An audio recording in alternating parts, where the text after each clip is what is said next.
Jesus, I had a good old rant there. Card ran out. I don't know how long I've been ranting on, but it was a really good one.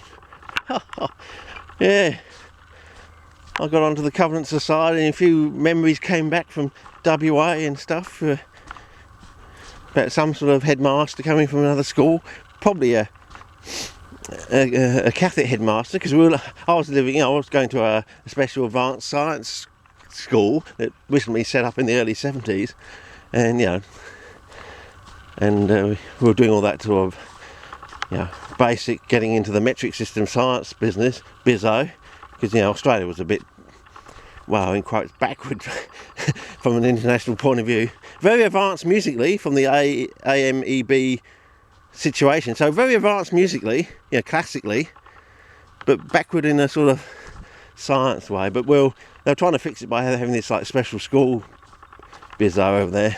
But of course, you didn't realise that you're growing up in a Catholic, basically WA is a Catholic state, and of course you had all that bum buggery business, oranges and sunshine business going on with some of the other groups over there, and so children were probably looked on as like baby goats in a way, kids, I could never get that point across that kids is the term for a baby goat. It's children, but so there I was banging on about if I can tell the difference between a child and a kid, which is a baby goat, maybe that's why I saw this thing out in the bush, and why you didn't see it, sort of thing, and that's why you can't see the next few steps down the track as well.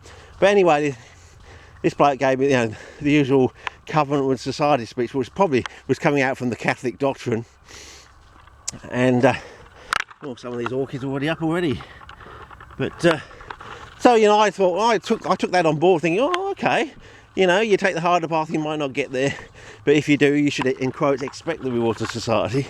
So I'm going to hold, once my thesis goes out into the world, I'm going to hold you to that thing, because children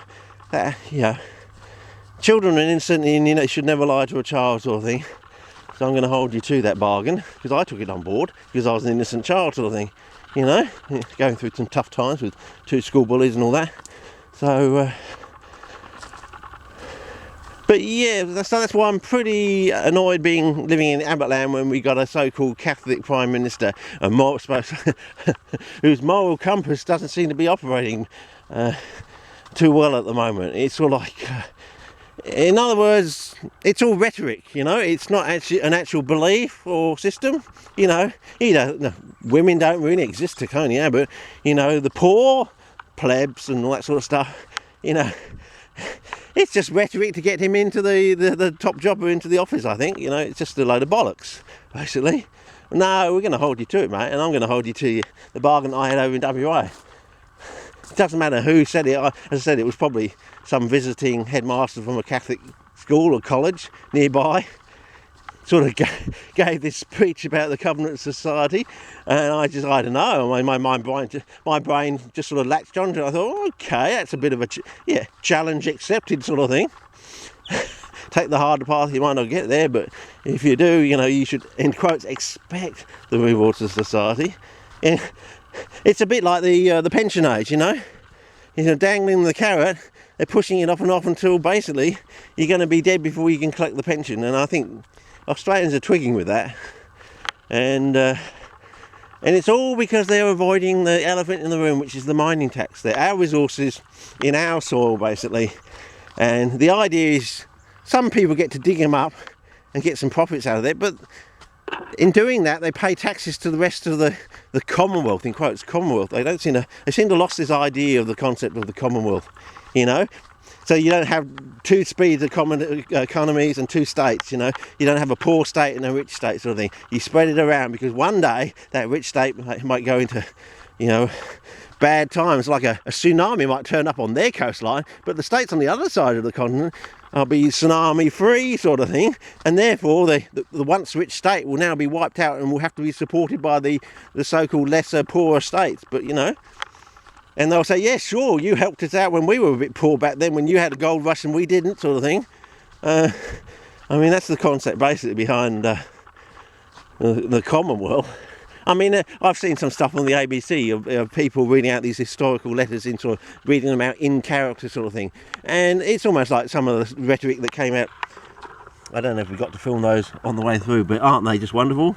As I said, and I just can't get you what I see with my eye. I don't have a true one-to-one. I don't have 1080p, so you know what you're seeing now, it's even better in the real life. I mean, you just can, it's like, as I said, it's like the people over in WR. I was telling them, you know, Strictly Coolers has already got traps that are twice the size of Planchonii, and they're thinking, nah, you're just a little kid exaggerating. And then of course they take that once or twice trip towards the end of their life. They're sort of like retirement trip or something, and they come back with their jaws thinking, oh my god, I've waited, why didn't I go like 10 or 15 years earlier? When I was younger I could have enjoyed it even more. And I'm thinking, yes, you know.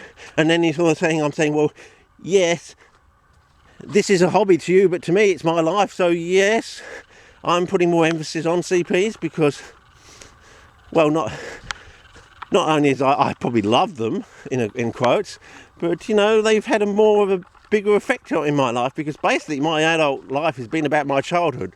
All the things that went slightly askew, slightly wrong, some of the fanciful ideas like the covenant with society, which I don't know, it's like Mozart, you just go bang and you just grab onto this idea and just go straight in, and it just gets like locked in there like with super glue before super glue even existed.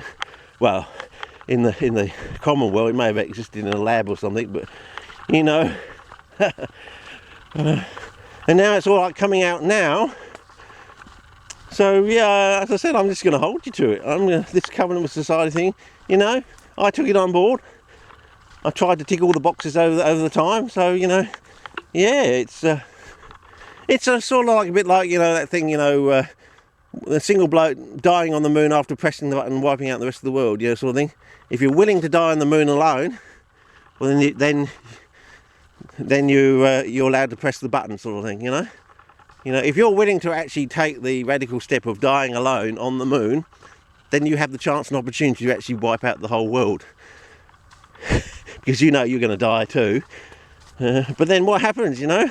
Suddenly, just as you press the button, or just before you press the button, some alien race turns up on the moon and says, "Oi, stop it." I don't know, you know.